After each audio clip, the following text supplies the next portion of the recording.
While every other channel is fighting for your customers' attention, podcasts are where they've already given it. No one accidentally listens to a podcast for 45 minutes. They choose to be here. They trust the voice in their ears, and when that voice talks about your brand, it doesn't sound like advertising. It sounds like a recommendation from a friend. Acast gives you that trust at scale. Digital precision, host-read authenticity, and performance data that proves it worked. Don't fight for attention. Buy it with Acast. Learn more by visiting acast.com/advertise.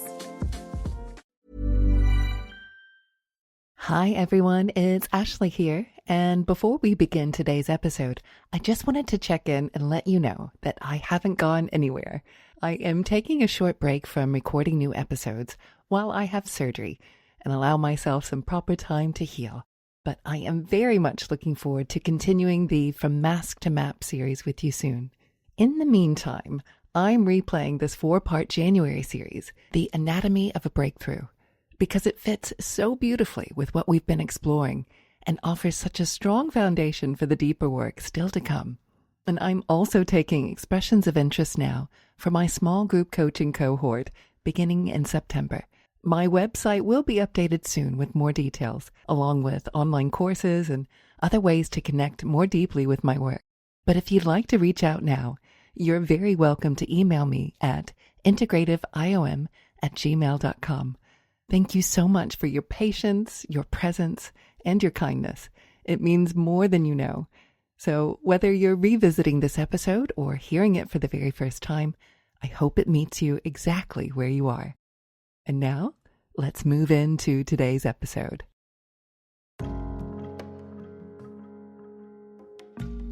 Welcome, dear friends, to Mindful Mondays. I'm your host, Ashley Bentley. And this is your space to slow down, turn inward, and honor your lived, embodied, neurodivergent world, right here on the Neurodivergent Experience podcast. And as we step into January, there's a collective feeling in the air, isn't there? A sense of newness, of possibility, of wanting things to be different. January arrives carrying a quiet question for so many of us. What do I want to change? And that question isn't wrong, but the way we usually approach it often is. So this month on Mindful Mondays, we're going to be doing something a little different. Rather than piling more pressure onto ourselves, we're going to gently deconstruct how change actually works. Especially for a nervous system that feels deeply, processes intensely, and takes in more of the world than most. So all through January, we'll be exploring what I call the anatomy of a breakthrough. And I want to say this clearly from the start. A breakthrough is not about becoming someone else or fixing what's wrong with you or even trying harder. It's about starting from the place where transformation naturally unfolds. So what do we mean by a breakthrough?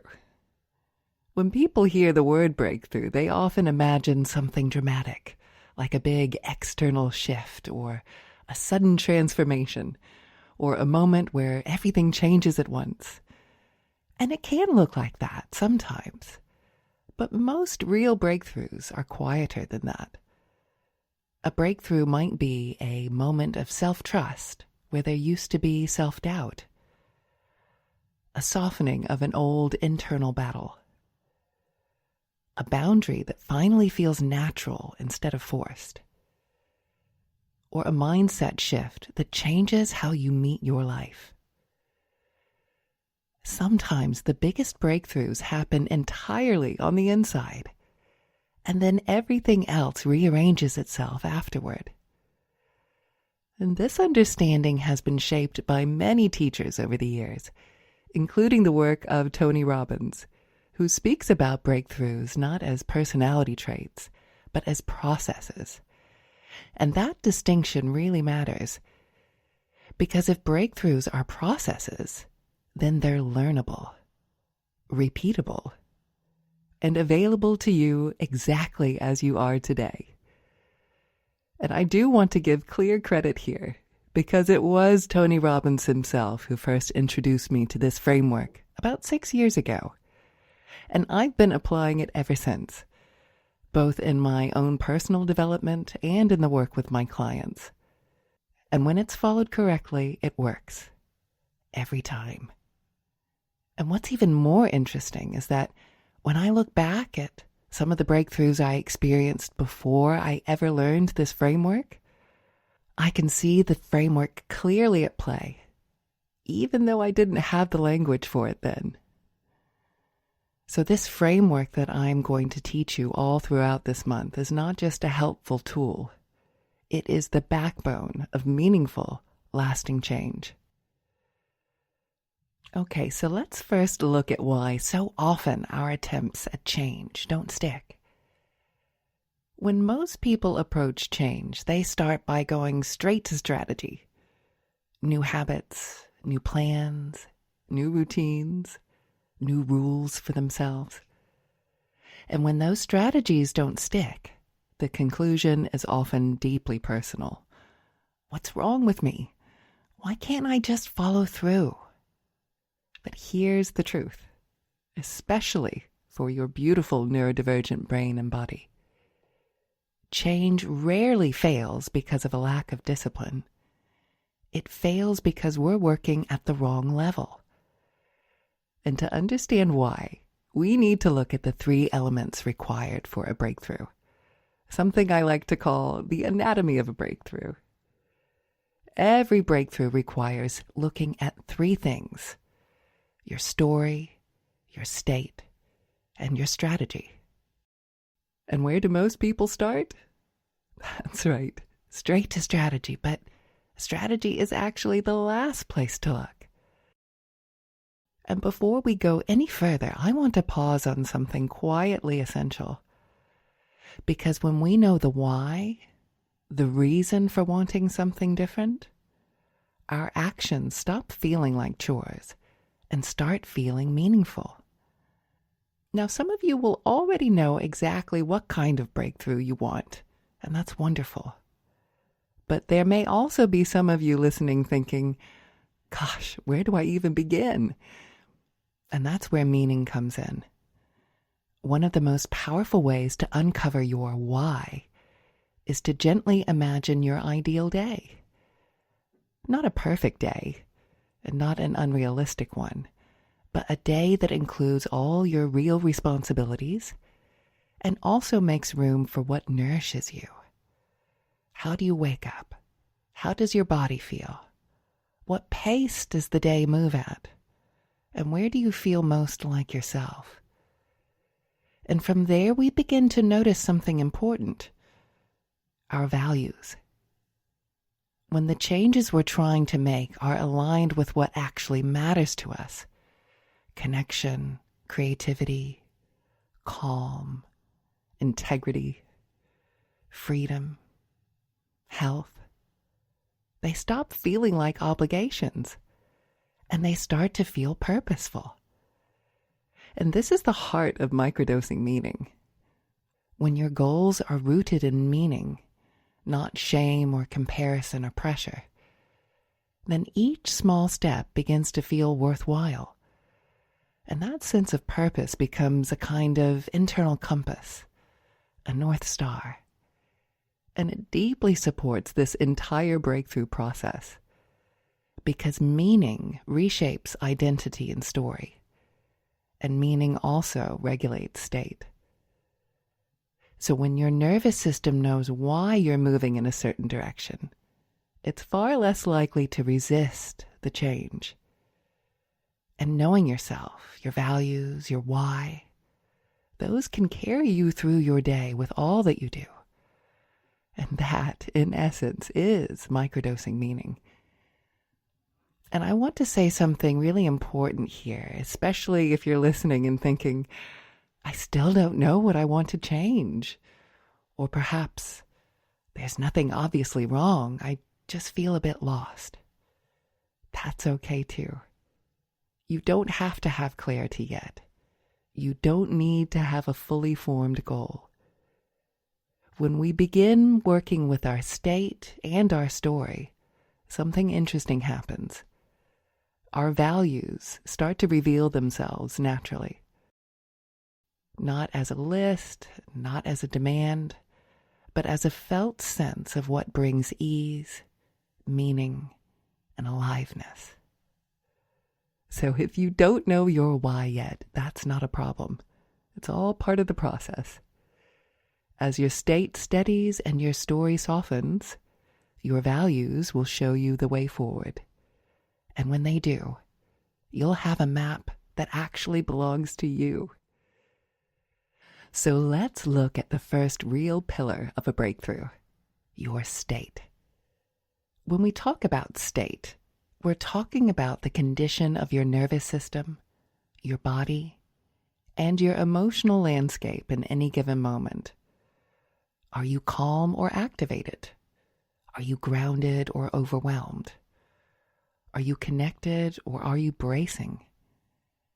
If your system is in a state of high alert, your brain is not available for change.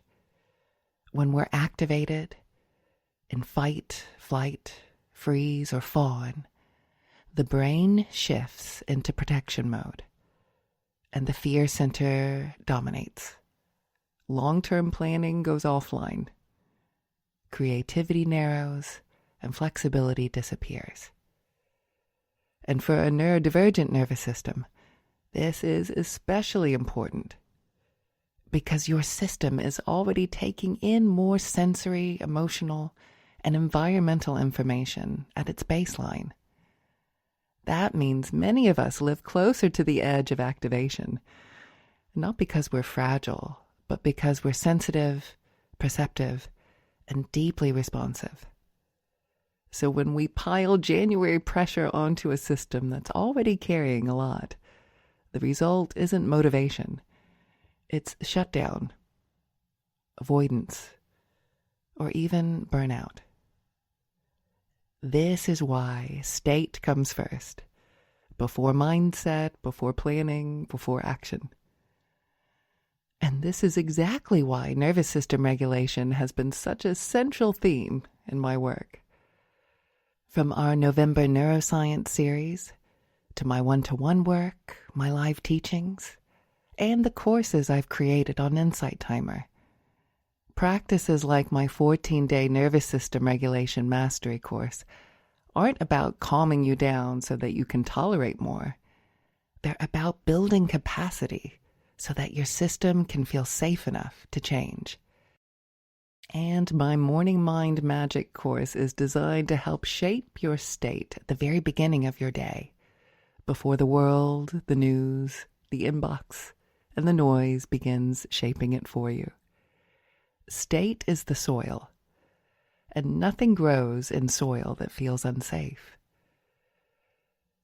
And so once your state begins to stabilize, we can start to notice our story. And when I say story, I don't mean fiction. I mean the narrative your brain uses to explain who you are and what's possible and how the world works and what usually happens next. These stories are not random, they are predictive. Your brain is constantly asking, based on the past, what should I expect next? And for a neurodivergent brain, wired for pattern recognition, these stories can become especially convincing. Stories like, I always burn out, or I never follow through, I'm too much, or things don't last.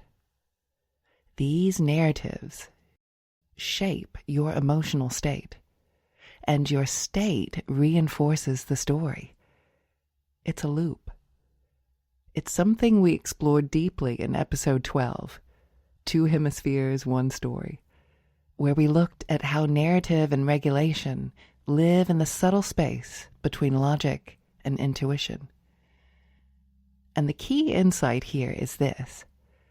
You don't need to destroy your story, and you don't need to argue with it. You need to see it without becoming it. Because once your state is steadier, stories begin to loosen. And then you can start to edit them, and they become less absolute. And that is where freedom begins. So only now, after state and story, does strategy make sense. And this is where thinkers like Tim Ferriss offer a useful reframe. What would this look like if it were easy? When strategy emerges from a regulated system and a softened story, it often feels simpler and smaller and more obvious. Not dramatic or punishing, just aligned. And this is where many people are surprised. They expect a breakthrough to require more effort. But often, the real breakthrough is needing less force, less self-judgment, less urgency. When the nervous system feels safe and the story shifts, strategy reveals itself naturally. And before we move into today's guided practice, if you are currently driving or operating machinery or need to stay alert, please ensure to pause this episode now and come back to it when you can safely rest and be still. And so, I'd like to invite you to find a quiet, comfortable place, somewhere you feel supported. You might choose to sit or lie down and just let your body settle in whatever way feels most natural to you right now. And just take a moment to adjust. Perhaps adding a cushion or a blanket, or maybe just a shift in your posture.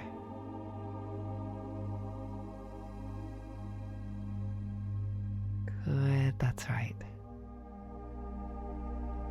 And when you feel ready, gently allow your eyes to close.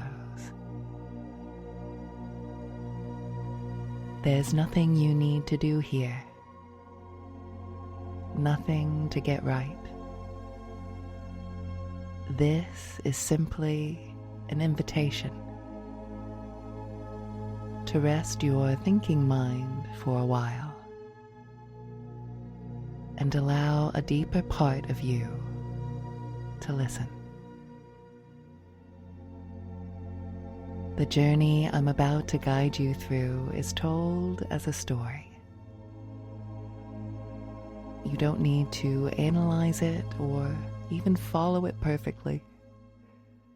Just let the images, the rhythm, and the atmosphere unfold in their own way. And so, let's begin. There is a road that many people walk, especially at this time of year. The road is lined with expectations, unspoken ones, inherited ones. The kind you pick up without remembering when you agreed to carry them. And now you find yourself walking that road, not rushing, not trying to get anywhere in particular, just walking. And the sky above you is soft and dim. That in-between hour where the day has loosened its grip and the night hasn't fully arrived yet. There is a quiet here, not silence, but a listening kind of stillness. And with each step, you notice something. You are carrying things, not in your hands, but across your shoulders, in your chest, and in the small, tired places behind your eyes. Bundles. Some are wrapped neatly, and some are fraying at the edges. Some you've been carrying for so long that they feel like a part of you. And you don't stop to inspect them. You don't need to. You simply walk. And after a while, without warning, without effort, the road begins to slope gently downward, and the air grows warmer, kinder, and ahead you see a glow. And at the end of the road, there is a small gathering place. Not a grand hall, just a wide open space with a low stone hearth at its center. And a fire burns there, steady, calm, welcoming. Not roaring or demanding attention, just present. And around the fire, a few figures sit quietly. They don't speak. They don't stare. They simply make room for you.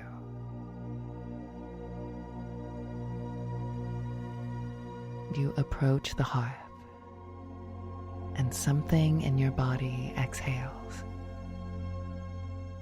as if it recognizes this place, as if it has been here before. And there is a place for you to sit. And when you do, the weight you've been carrying suddenly becomes obvious, because for the first time, you don't have to hold it up. And one by one, you begin to notice the bundles more clearly. There are bundles made of shoulds, bundles woven from old promises, bundles labeled, be better, try harder, don't disappoint. Some are heavy with other people's hopes.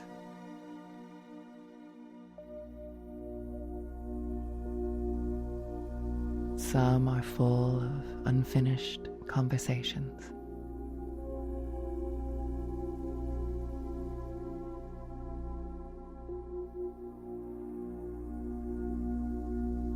And some contain versions of you that were never allowed to rest.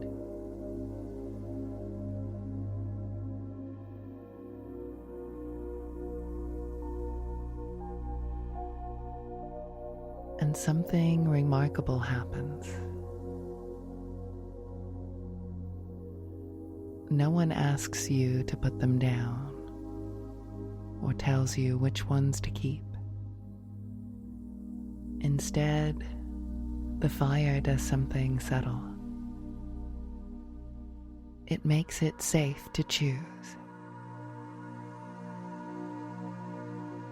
And you realize you can place a bundle by the fire to simply set it down, just for now.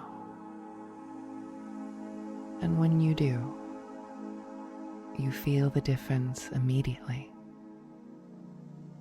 A softening, a lightness. You don't empty yourself all at once. You move at the pace your nervous system trusts, one bundle at a time.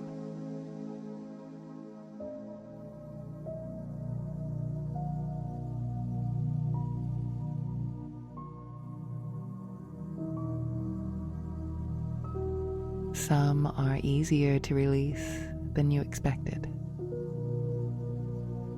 and others you hold for a moment longer. And that's okay. There is no urgency here. The fire does not demand sacrifice. It only offers warmth.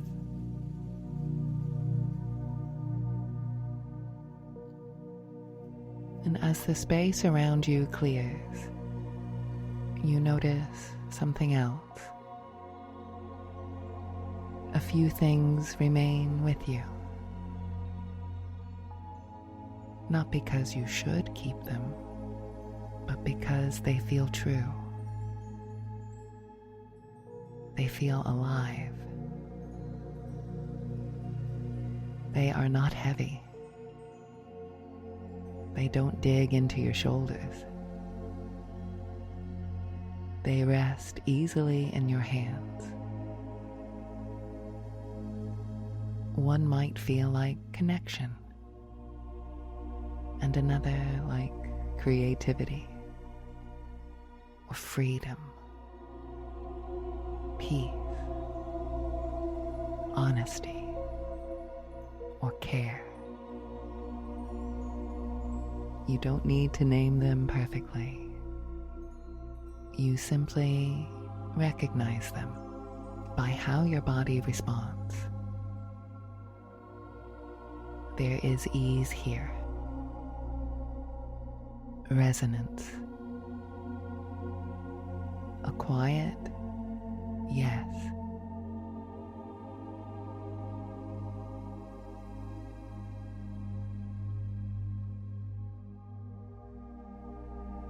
This is how values reveal themselves.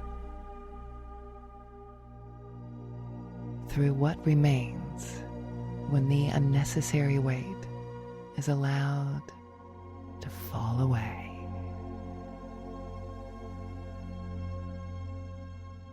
And so you sit with these remaining bundles for a while,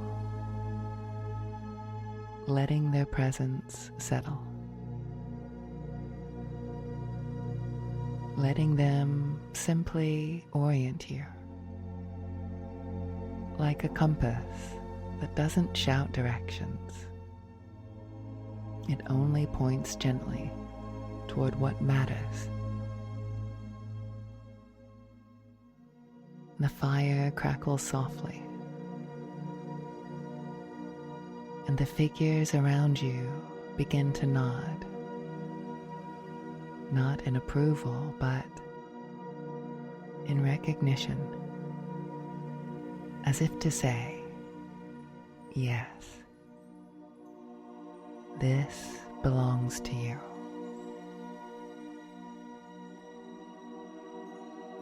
And now, something else becomes clear. You don't have to carry everything forward right now. And you don't have to know the whole road ahead. You only need to walk with what feels aligned. and the rest can stay by the fire, safe, held, not rejected. And when you are ready, you stand, and the road beyond the hearth looks different now. Not easier or magically clear, but yours. And you take one last look at the fire, and feeling its warmth settle somewhere deep inside your chest. A steady glow, a reminder. And then, slowly, you begin to walk back. And the road rises gently again, but your steps feel lighter. And not because life has changed, but because you have. And as the scene softens and fades, you carry this knowing with you. You do not need to know everything right now. As you care for your state, and as you soften your story, your values will continue to reveal themselves, quietly, faithfully, like a hearth at the end of the road, always there when you're ready to return.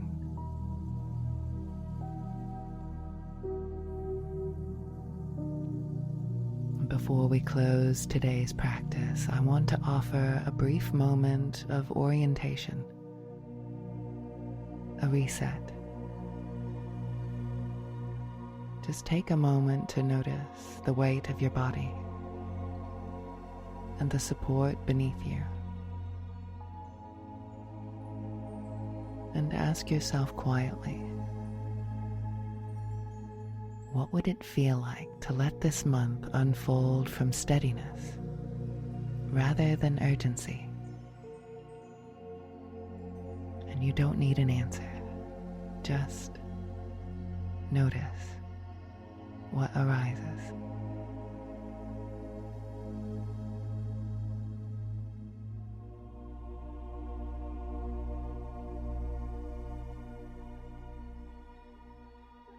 And whenever you're ready, and not a moment before, you can feel free to gently open your eyes. And know that today's episode is a doorway. Over the next few weeks, we'll explore each element of a breakthrough more deeply. Your state, your story, and your strategy. You don't need to do all of this at once. And you don't need to rush. Let these ideas land slowly. And listen again if it helps. Let your body absorb them, not just your mind. Change doesn't begin with doing more. It begins with understanding how you work, and we're just getting started. And as we come to the end of today's episode, I want to thank you genuinely for being here, for giving yourself this time, for listening with openness, for allowing something to take root, even quietly. This week, you don't need to force change. You don't need to solve your life. Simply notice your state. Notice the stories you're telling yourself. And allow yourself a little more kindness than usual. And if you'd like to continue exploring these themes more deeply, you're welcome over on my Insight Timer channel. Just search for Ashley Bentley.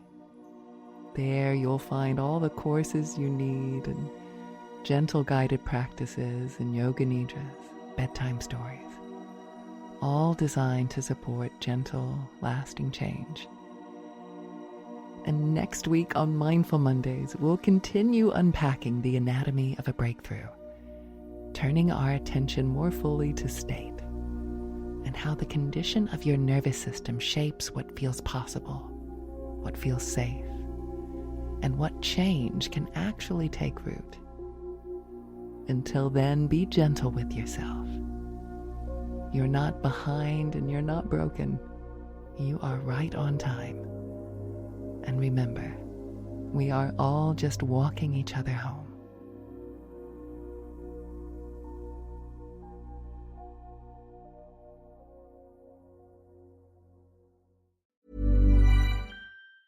Here's a tip for you. There's a podcast out there with fans waiting to be your next customer. They tune in every week, they trust the host, and that host wants to talk about brands like yours in their own words to their audience. The problem is, you just haven't been introduced yet. We're Acast, where that introduction happens. As the world's largest podcast marketplace, we let you browse shows, see who's listening, and book host-read sponsorships or run your own ads, all from one platform. Transparent pricing, real-time data, complete control. Start advertising on podcasts by visiting acast.com/advertise.